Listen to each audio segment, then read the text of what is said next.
नमस्कार, आप देख रहे हैं एसटीवी न्यूज़ और मैं हूं विश्वजीत झा। दिन भर की तमाम बड़ी खबरों की शुरुआत से पहले इस वक्त की हेडलाइंस।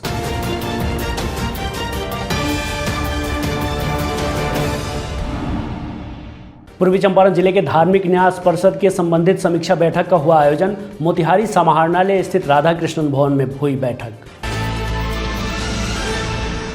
पत्रकार मनीष की हत्या के बाद पूर्वी चंपारण के पत्रकारों में गम और गुस्से का है माहौल। आज पत्रकार भवन में हुई बैठक। संजय ठाकुर बोले, पहले गिरफ्तारी फिर स्पीडी ट्रायल चलाकर दी जाए सजा। सारण जिले का सदर प्रखंड झेल रहा है बाढ़ का कहर। गंगा के जलस्तर में हो रही है वृद्धि। 9 सूत्री मांगों को लेकर माकपा ने दिया सुगौली अंचल परिसर में धरना। वीडियो को सौंपा ज्ञापन। सारण पुलिस कप्तान संतोष कुमार ने दाऊदपुर के थानाध्यक्ष को किया निलंबित। थाने की दैनिकी थी लंबित। मझौलिया में स्वतंत्रता दिवस की तैयारियां शुरू। कोरोना गाइडलाइंस का पालन करते हुए किया जाएगा झंडोत्तोलन। मझौलिया थाने में पॉस्को एक्ट और अनुसूचित जाति अत्याचार अधिनियम के प्राथमिक अभियुक्त के घर चिपकाया गया इश्तेहार। पत्रकार मनीष सिंह की नृशंस व निर्मम हत्या से पत्रकार बिरादरी में शोक की लहर। सुगौली और अरेराज में पत्रकारों ने मौन धारण कर किया शोक व्यक्त। महावीरी अखाड़ा व मुहर्रम को लेकर सामाजिक कार्यकर्ताओं के साथ पश्चिम चंपारण के शिकारपुर थाना परिसर में शांति समिति की बैठक हुई संपन्न। शराब धंधेबाजों के खिलाफ शिकारपुर पुलिस सख्त। आज की गई छापेमारी के दौरान लगभग 1000 लीटर रॉ मटेरियल किया गया नष्ट। मोतिहारी में विश्व आयुर्वेद परिषद चंपारण इकाई द्वारा चरक जयंती सह गुरु जन सम्मान समारोह का किया गया आयोजन। फेनहारा प्रखंड क्षेत्र के फेनहारा पंचायत के पोखरिया टोला गांव में 6 दिनों से ट्रांसफार्मर जलने के कारण बिजली बाधित। ग्रामीणों में है आक्रोश। और मझौलिया में नोट डबलिंग गिरोह की शिकार बनी महिला। 2 लाख रुपए का झांसा देकर 12,000 लेकर हुआ फरार।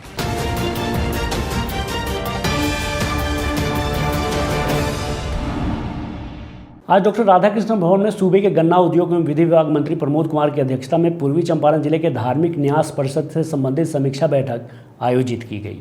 इस अवसर पर पूर्वी चंपारण जिलाधिकारी, सूबे के मंत्री, अध्यक्ष धार्मिक न्यास परिषद एवं आयुक्त को चंपा फूल का पौधा देकर सम्मानित किया गया। वहीं अतिथि गृह मोतिहारी में आयुक्त को गार्ड ऑफ ऑनर दिया गया। इस बैठक में मुख्य रूप से पूर्वी चंपारण जिले के धार्मिक न्यास परिषद के अंतर्गत संपत्ति का विवरण, भूमि का ब्यौरा सहित न्यास बोर्ड के विवादित भूमि एवं अन्य जुड़े महत्वपूर्ण बिंदुओं पर विस्तृत समीक्षा की गई। पूर्वी चंपारण जिले के अनुमंडलवार धार्मिक न्यास की कुल संख्या 137 में से 124 न्यासों का सर्वेक्षणोपरांत सत्यापन किया जा चुका है। शेष न्यास का सत्यापन शीघ्र ही पूरा कर दिया जाएगा। बैठक को संबोधित करते हुए मिहिर कुमार सिंह, प्रमंडलीय आयुक्त तिरहुत प्रमंडल मुजफ्फरपुर ने कहा कि मठ मंदिरों न्यास बोर्ड में जो संपत्ति निबंधित नहीं है उन्हें जल्द ही निबंधित कर लिया जाए। उन्होंने कहा कि पूर्वजों के द्वारा दान में दी गई संपत्ति को पोर्टल पर अपलोड करना सुनिश्चित करें। धार्मिक न्यास से संपत्ति का संरक्षण एवं संवर्धन हेतु संबंधित पदाधिकारी को आवश्यक दिशा निर्देश दिए गए। उन्होंने कहा कि धार्मिक न्यास संपत्ति मामले में अपर समाहर्ता द्वारा किया गया कार्य सराहनीय है। उन्होंने कहा कि सभी धर्म का सम्मान करना चाहिए। धार्मिक न्यास की संपत्ति नेशनल प्रॉपर्टी है। प्रशासन द्वारा मामले की त्वरित निष्पादन के क्षेत्र में विधि व्यवस्था, जमीनी विवाद, राजस्व, सामाजिक सद्भावना पूरी तरह कायम रहना चाहिए। वहीं अखिलेश कुमार जैन, अध्यक्ष बिहार राज्य धार्मिक न्यास पार्षद ने कहा कि मठ मंदिर के जमीन को अवैध कब्जाधारियों से मुक्त कराया जाए। वहीं पूर्वी चंपारण जिलाधिकारी शीर्षत कपिल अशोक ने न्यास बोर्ड को आश्वासन देते हुए कहा कि धार्मिक न्यास बोर्ड के लंबित मामलों का शीघ्र निष्पादन किया जाएगा। इस अवसर पर अपर समाहर्ता शशि शेखर चौधरी, सभी अनुमंडल पदाधिकारी, जिला भू अर्जन पदाधिकारी सहित भूमि उप समाहर्ता, अंचलाधिकारी, न्यास बोर्ड के सदस्य आदि उपस्थित थे। पत्रकार मनीष की हत्या के बाद पूर्वी चंपारण के पत्रकारों में गम और गुस्से का माहौल है। पत्रकार समन्वय समिति के तत्वावधान में आज मोतिहारी स्थित पत्रकार भवन में समिति के संयोजक संजय ठाकुर की अध्यक्षता में पहाड़पुर निवासी पत्रकार मनीष कुमार सिंह की हत्या के विरोध में आपात बैठक सह शोक सभा आयोजित हुई। इस दौरान दिवंगत पत्रकार मनीष की आत्मा की शांति को लेकर 2 मिनट का मौन रखा गया एवं श्रद्धांजलि दी गई। वहीं पूर्वी चंपारण की धरती पर पहली बार किसी पत्रकार साथी की हत्या के मामले को गंभीरता से लेते हुए पत्रकार समन्वय समिति ने हत्या के अभियुक्तों की गिरफ्तारी, स्पीडी ट्रायल चलाकर सजा दिलाने की मांग को लेकर चरणबद्ध आंदोलन करने का निर्णय लिया है। सर्वसम्मति से यह निर्णय लिया गया कि जिला मुख्यालय के सभी पत्रकार कल यानी 12 अगस्त को मीना बाजार चौक पर 11 बजे दिन में धरना देंगे और काली पट्टी बांधकर पूरे दिन अपने कार्य को अंजाम देंगे। साथ ही सभी अनुमंडल एवं प्रखंड मुख्यालयों पर पत्रकार कल ही यानी 12 अगस्त को धरना सभा करते हुए काली पट्टी लगाकर प्रदर्शन करेंगे।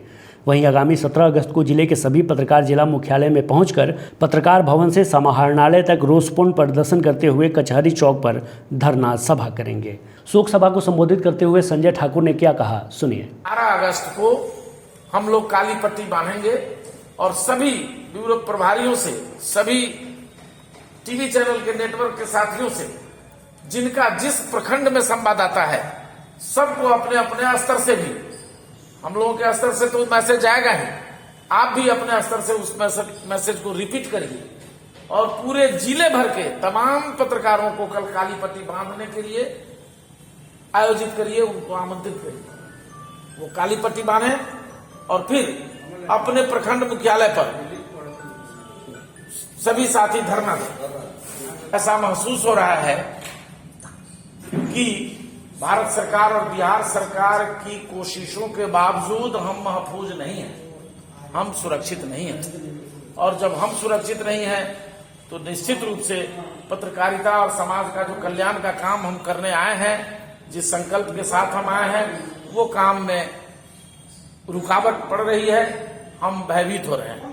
वहीं पूर्वी चंपारण पुलिस कप्तान नवीन चंद्र झा ने प्रेस वार्ता के दौरान पत्रकारों से बात करते हुए बताया कि नामजद आरोपियों की गिरफ्तारी के लिए टीम बनाकर छापेमारी की जा रही है। सुनिए।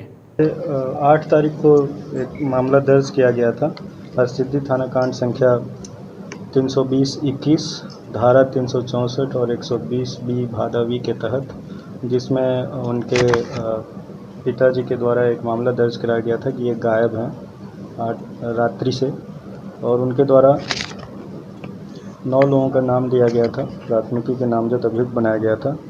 कल इनका शव पानी से बरामद हुआ था, जहां से ये गायब हुए तो वहीं पे कुछ दूर जो पानी है तालाब, वहीं से इनका शव बरामद हुआ और उसके बाद सेक्शन 302 के तहत कांड को परिवर्तित किया गया है और 3 लोगों को गिरफ्तार किया गया है, अमरिंदर कुमार, असजद आलम और महेंद्र सिंह। इन लोगों को हम लोग न्यायिक हिरासत में भेज रहे हैं और बाकी जो लोग और हैं उनकी गिरफ्तारी के लिए हम लोग छापेमारी कर रहे हैं और एएसपी अभियान और एसडीपीओ और राज इन लोगों को निर्देशित किया गया है कि टीम बनाकर जल्द से जल्द गिरफ्तारी करना सुनिश्चित करेंगे। क्या हत्या का कारण कुछ पता चल रहा है? अभी तक नहीं पता चल रहा है, इन्वेस्टिगेशन और होगी, उसके बाद स्पष्ट होगा कि क्या कारण था इस पूरे मामले में। अभी पोस्टमार्टम के लिए SKMCH भेजा गया है, चूँकि बॉडी ज़्यादा डिकम्पोज हो गया था, इसलिए उसको मेडिकल कॉलेज हॉस्पिटल में ही पोस्टमार्टम कराया जा सकता था, तो भेज दिया गया है। पोस्टमार्टम रिपोर्ट आने के बाद और स्पष्ट होगा कि किस प्रकार से मृत्यु हुई। सारण जिले का सदर प्रखंड इन दिनों बाढ़ की चपेट में है। देर रात गंगा के जलस्तर में 3.5 सेंटीमीटर की वृद्धि बताई जा रही है, जिससे क्षेत्र के रायपुर, बिदगामा, कोटवा पट्टी, रामपुर तथा बरहारा, महाजी आदि पंचायतों के लगभग 30,000 की आबादी अब तक पूरी तरह से बाढ़ की चपेट में है। आलम ऐसा है कि 4 दिन पूर्व से ही लोगों का आरा छपरा पुल से सीधा संपर्क पूरी तरह से भंग हो चुका है। छपरा से जितेंद्र सिंह की रिपोर्ट है कि पुल से जुड़े ग्रामीण अप्रोच पथ पर 5 से 6 फीट ऊपर पानी बह रहा है, जिससे होकर पुल तक भी पहुंच पाना ग्रामीणों के लिए बेहद चुनौतीपूर्ण है। ग्रामीण बताते हैं कि गांव में आने जाने का एकमात्र विकल्प अब छोटी नाव ही रह गया है, जो उपलब्ध नहीं है। लिहाजा ग्रामीणों को सीमावर्ती भोजपुर जिले के बाबूरा से नाव के सहारे गाँव में आवागमन हो रहा है। उधर पीड़ितों के अनुसार देर रात गंगा के जलस्तर में हुई एकाएक वृद्धि ने इलाके के कई ऊंचे स्थानों को भी अपने चपेट में ले लिया है। पीड़ितों के मुताबिक बरहारा महाजी पंचायत में देर शाम जलस्तर में भारी वृद्धि हुई है, जिससे महाजी बिंटोलिया के दर्जनों घरों में बाढ़ का पानी प्रवेश कर गया है। प्रभावित लोग घरों से निकलकर ऊंचे स्थान पर शरण लिए हुए हैं। वहीं पूरा इलाका जलमय हो चुका है और आने जाने के सभी मार्ग अवरुद्ध हो चुके हैं। पीड़ितों ने बताया कि विस्थापितों की सबसे बड़ी समस्या खाना पकाने के लिए ईंधन की है। वहीं मवेशियों के लिए चारा जुटाना भी दिन ब दिन एक बड़ी चुनौती साबित हो रहा है। सुगौली माकपा द्वारा बुधवार को अंचल कार्यालय परिसर में अपनी 9 सूत्री मांगों को लेकर 1 दिवसीय धरना प्रदर्शन किया गया। धरना में पूर्व विधायक रामाश्रय सिंह ने कहा कि पूरे प्रखंड को बाढ़ क्षेत्र घोषित कर सभी परिवारों को राहत राशि दी जाए, बाढ़ राशि सूची में हो रही अनियमितता पर रोक लगाई जाए, बाढ़ से ध्वस्त घर वालों को तथा फसल क्षति मुआवजा राशि देने सहित अपनी 9 सूत्री मांगों के समर्थन में बोल रहे थे। पूर्व विधायक रामाश्रय सिंह ने कहा कि भवानीपुर गांव के लोगों का घर नदी में समाहित हो गया है, उन परिवारों को जल्द पुनर्वास की व्यवस्था की जाए। आगे उन्होंने बढ़ती महंगाई पर रोक लगाने को लेकर अपनी बात कही। धरना के बाद शिष्टमंडल ने बीडीओ सरोज कुमार बैठा से मिलकर ज्ञापन सौंपा। केंद्र सरकार, राज्य सरकार, जिला पूर्वी चंपारण जिला प्रशासन और सुगौली खंड प्रशासन के द्वारा जो जनता की समस्याएं हैं, जनता की पीड़ाएं हैं, उसको नज़रअंदाज करके अपना एक व्यावसायिक दुनिया चलाने का जो नज़रिया है उसका विरोध करना ही आज के हमारे कार्यक्रम का उद्देश्य है। सारण पुलिस अधीक्षक ने औचक निरीक्षण के दौरान कर्तव्य में लापरवाही के लिए दाऊदपुर थानाध्यक्ष को निलंबित कर दिया है। पुलिस अधीक्षक ने बताया कि थाना दैनिकी लंबित रहने के कारण निलंबन की कार्रवाई की गई है। साथ ही उन्होंने बताया कि औचक निरीक्षण के दौरान थाना के हाजत में बिना सूचना और प्रविष्टि के एक युवक को रखा गया था, जो प्रभारी थानाध्यक्ष की घोर लापरवाही व कर्तव्यहीनता को दर्शाता है। वहीं एसपी ने बताया कि गिरफ्तार किए गए युवक के संबंध में प्रभारी थानाध्यक्ष समेत सहायक अवर निरीक्षक की भूमिका के संबंध में जांच कर अंचल पुलिस निरीक्षक से प्रतिवेदन मांगा गया है। गौरतलब हो कि बेहतर पुलिसिंग व अपराध नियंत्रण की दिशा में लगातार सक्रिय सारण एसपी के द्वारा देर रात दाऊदपुर थाने का औचक निरीक्षण किया गया था, जिसके बाद कार्रवाई हुई। कोरोना काल में स्वतंत्रता दिवस धूमधाम से पर सोशल डिस्टेंसिंग का पालन करते हुए मनाने की तैयारी प्रखंड में जोरों पर है। इस बार सोशल डिस्टेंसिंग का पालन करते हुए झंडोत्तोलन किया जाएगा, जिसको लेकर मझौलिया प्रखंड के भिन्न भिन्न जगहों पर साफ सफाई कर झंडोत्तोलन स्थलों की रंगरोधन शुरू हो गई है। प्रखंड विकास पदाधिकारी वैजू कुमार मिश्रा ने बताया कि इस बार झंडोत्तोलन के समय भीड़ भाड़ इकट्ठा नहीं होगी। सोशल डिस्टेंसिंग का पालन करते हुए मास्क लगाकर झंडोत्तोलन किया जाएगा। पॉस्को एक्ट और अनुसूचित जाति अत्याचार अधिनियम के प्राथमिक अभियुक्त बखरिया निवासी संजय यादव और राजेश्वर यादव के घर पर एएसआई सुधांशु शेखर सिंह के नेतृत्व में इश्तेहार चिपकाया गया। उक्त जानकारी थानाध्यक्ष अशोक कुमार ने दी। उन्होंने बताया कि इस कांड में कुल 10 नामजद आरोपी हैं। अगर ये लोग न्यायालय में हाजिर नहीं होते हैं तो कुर्की जब्ती की कार्रवाई की जाएगी। पत्रकार मनीष सिंह की निर्मम व नृशंस हत्या से पत्रकार बिरादरी में शोक की लहर व्याप्त है। इससे रंज पत्रकारों ने national union of journalist India के बिहार प्रदेश अध्यक्ष रंजीत कुमार तिवारी के नेतृत्व में एक शोक सभा आयोजित की गई। इस दौरान सुगौली के सभी पत्रकारों ने 2 मिनट का मौन धारण कर शोक व्यक्त किया और दिवंगत आत्मा की शांति के लिए भगवान से प्रार्थना की। वहीं इस घटना को लेकर पत्रकार संगठन के बिहार प्रदेश अध्यक्ष रंजीत कुमार तिवारी ने कहा कि पत्रकार की हत्या लोकतंत्र की हत्या है। सुनिए। पत्रकार सुरक्षा कानून को लेकर पिछले 1 दशक से national union of journalist India Bihar संघर्ष कर रही है और पत्रकार सुरक्षा कानून के लिए हम लोग संघर्ष करते रहेंगे जब तक पत्रकारों की सुरक्षा सुनिश्चित सरकार द्वारा नहीं की जाती है। इस तरह पत्रकारों की हत्या आम होते जा रही है और कहीं न कहीं से इसमें सरकार स्थानीय प्रशासन की निष्क्रियता है। मनीष सिंह की हत्या भी प्रशासन निष्क्रियता का एक परिणाम है। वहीं अरेरा जनमंडल पत्रकार संघ के द्वारा अरेरा सोमेश्वरनाथ हाई स्कूल के सभागार में 2 मिनट का मौन धारण किया गया और शोक सभा का आयोजन किया गया और सभा में आए सभी पत्रकारों ने जिलाधिकारी व जिला पुलिस पदाधिकारी को एक आवेदन देकर मनीष की हत्याकांड के अभियुक्त के विरुद्ध अविलंब कार्रवाई व गिरफ्तारी सुनिश्चित करने, दिवंगत पत्रकार के परिजनों को पर्याप्त मुआवजा व सुरक्षा मुहैया कराने सहित अन्य मांग की। महावीरी अखाड़ा व मुहर्रम को लेकर सामाजिक कार्यकर्ताओं के साथ पश्चिम चंपारण के शिकारपुर थाना परिसर में शांति समिति की बैठक आयोजित की गई। बैठक की अध्यक्षता एसडीओ साहिला हीर ने करते हुए कहा कि दोनों समुदायों के सामाजिक कार्यकर्ता सरकार द्वारा जारी गाइडलाइंस का पालन करते हुए सौहार्दपूर्ण तरीके से पर्व मनाएं। सरकार द्वारा जारी गाइडलाइंस के अनुसार किसी भी धार्मिक व सांस्कृतिक कार्यक्रम का आयोजन नहीं करना है। महावीरी झंडा व मुहर्रम का जुलूस इस बार जारी गाइडलाइंस के अनुसार नहीं निकाला जाएगा। सभी लोग अपने अपने घरों में ही पर्व को मनाएं। साथ ही क्षेत्र में किसी प्रकार की कोई समस्या हो तो तत्काल प्रशासन को सूचित करें। एसडीपीओ कुंदन कुमार ने कहा कि असामाजिक तत्वों पर पुलिस की पैनी नज़र रहेगी। यदि किसी के द्वारा कानून का उल्लंघन किया गया तो उसके विरुद्ध सख्त कार्रवाई की जाएगी। बैठक के दौरान प्रशिक्षु डीएसपी तथा थानाध्यक्ष सद्दाम हुसैन, पुलिस निरीक्षक कृष्ण कुमार गुप्ता, अंचलाधिकारी राहुल कुमार समेत दर्जनों की संख्या में सामाजिक कार्यकर्ता व कई गणमान्य लोग उपस्थित रहे। बिहार में शराबबंदी के बावजूद शराब तस्कर अवैध धंधा करने के लिए तरह तरह के हथकंडे अपना रहे हैं, लेकिन पुलिस भी इन शराब तस्करों पर नकेल कसने के लिए पूरी तरह से कमर कस चुकी है। आए दिन पुलिस शराब धंधेबाजों एवं शराबियों को पकड़ रही है। प्रशिक्षु डीएसपी तथा थानाध्यक्ष सद्दाम हुसैन, पुलिस निरीक्षक कृष्ण कुमार गुप्ता के नेतृत्व में पुलिस द्वारा अभियान चलाकर आए दिन छापेमारी की जा रही है। इसी मद्देनजर बुधवार के दिन में पुलिस ने नगर के वार्ड नंबर 1 धांगाटोली में छापेमारी कर 1000 लीटर रॉ मटेरियल को नष्ट किया। पुलिस की इस कार्रवाई से हड़कंप मचा हुआ है। छापेमारी दल में एएसआई मदन कुमार माझी, एएसआई विंदेश्वरी पासवान सहित पुलिसकर्मी मौजूद रहे।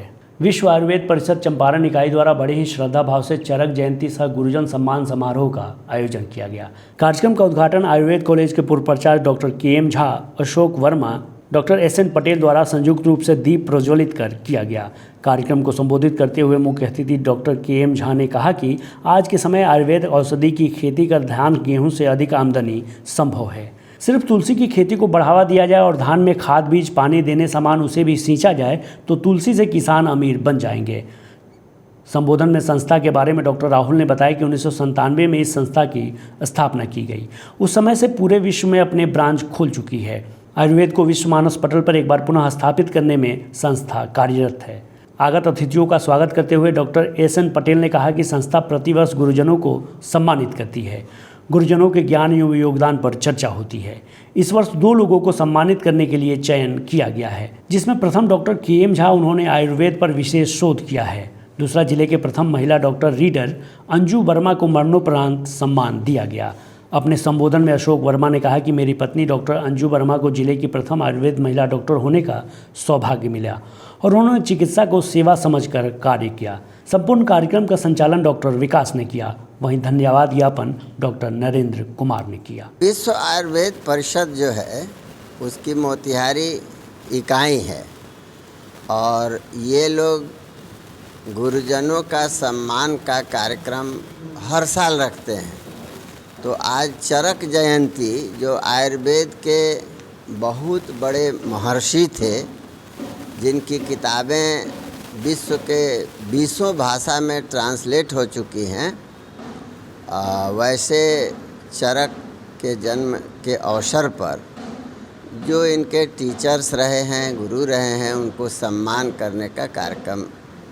विश्व आयुर्वेद परिषद चरक जयंती में गुरुजन सम्मान करता है और ये इसी कड़ी में हम लोगों ने आज 2 आदमी को, स्वर्गीय डॉक्टर अंजू वर्मा और डॉक्टर KM झा सर को इसमें गुरुजन सम्मान में सम्मानित किया गया। पिछले साल हम लोग नहीं कर पाए थे कोरोना के कारण, इस बार हम लोग कर रहे हैं। अपने शक्ति का कभी कभी एहसास नहीं हो पाता है और शक्ति अंदर है लेकिन शक्ति को लोग बाहर ढूंढते हैं।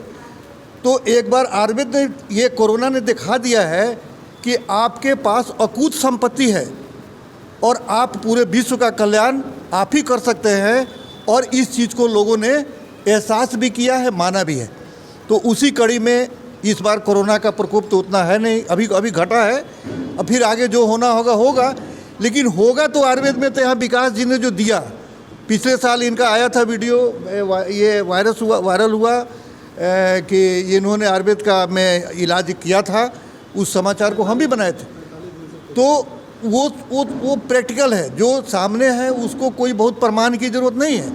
फेनहारा प्रखंड क्षेत्र के फेनहारा पंचायत स्थित पोखरिया टोला में पिछले 6 दिनों से विद्युत ट्रांसफार्मर जल जाने के कारण विद्युत आपूर्ति ठप है, जिससे स्थानीय उपभोक्ताओं में काफ़ी रोष है।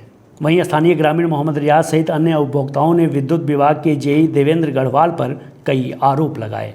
वहीं सैकड़ों उपभोक्ताओं ने कहा कि जल्द से जल्द अगर विद्युत आपूर्ति बहाल नहीं किया जाता तो वे आंदोलन करेंगे। देखिए फेनहारा संवाददाता कायद अनवर की यह रिपोर्ट। फेनहारा प्रखंड के पोखरिया टोला गांव में ट्रांसफार्मर आज 6 दिनों से जला है और अगले दिन ट्रांसफार्मर इन ग्रामीणों के और जेई साहब के मदद से ट्रांसफार्मर आ गया, लेकिन अभी तक शिफ्ट नहीं हुआ है। शिफ्ट नहीं होने का कारण यह है कि मेरे पीछे आप देख सकते हैं कि पूरा पानी है, इधर पोखर है और इधर गड्ढा है और खेत जहाँ है खेतों में पानी है, लगभग 2 फीट पानी है, जहाँ से कोई भी गाड़ियों का आना अलाउड नहीं है। और यहाँ ट्रांसफार्मर किसी भी तरह जला हुआ ट्रांसफार्मर उतार कर ये ग्रामीण के घर से होते हुए बाहर ले जाया गया है, लेकिन अभी लाने के लिए उससे बड़ा ट्रांसफार्मर आया है 63 kV का, और वो 63 kV का जो ट्रांसफार्मर पहले था जो छोटा था, और अभी 100 kV का ट्रांसफार्मर आया है। 100 kV का ट्रांसफार्मर लाना मुमकिन नहीं है और ये अभी बात हो रही है कि दीवार तोड़कर, तो कोई भी ग्रामीण अपना दीवार तोड़ने नहीं दे रहे हैं और यहाँ से लाना संभव नहीं है। समस्या ये है कि जो है पिछले 6 दिन से ट्रांसफार्मर यहाँ से उड़ा हुआ है और अभी तक लाइट नहीं है यहाँ। बड़ी मुश्किल से जो है हम लोगों ने जो है पैसा जमा करके जो है 20,000 पहले ट्रांसफार्मर लेकर आए। उसके बाद जो है जेई आए दिन नकारता रहा कि कल आते हैं परसों आते हैं।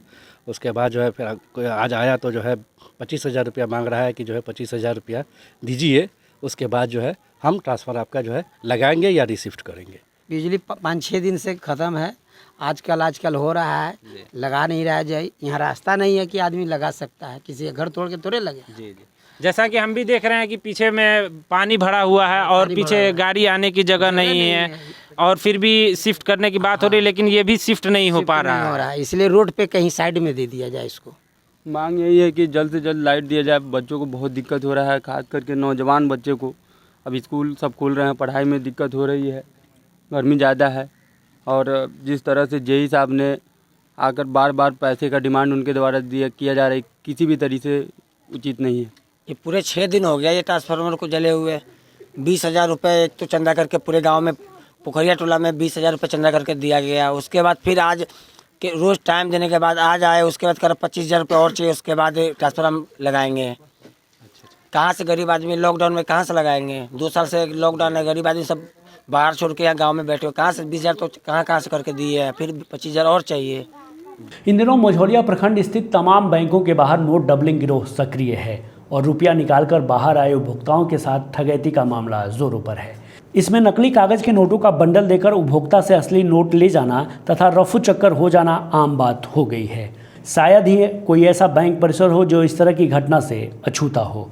ताज़ा मामला बुधवार को मझौलिया के पंजाब नेशनल बैंक परिसर में घटित हुई है, जहां चेलाभार निवासी हरिबोज हाजरा की पत्नी सोनामती देवी जैसे ही 12,000 रुपया निकासी कर बाहर आई, ठगैती का शिकार बन गई। पीड़िता ने बताया कि एक अज्ञात व्यक्ति ने उसको 2 लाख रुपए का लालच देकर झांसे में ले लिया तथा बैंक से निकाले गए 12,000 रुपया लेकर फरार हो गया। पहले तो पीड़िता प्रसन्न रही, फिर बाद में उसने रुमाल से बंधा बंडल देखा तो चीखने और चिल्लाने लगी। महिला को चीखते चिल्लाते देख आसपास के लोग आए तो भेद खुला कि उक्त महिला 2 लाख रुपए के लालच में अपना 12,000 रुपया गंवा चुकी है। रोते बिलखते थाना में आकर पीड़िता ने पुलिस को अपना दुखड़ा सुनाया। कौन बैंक का?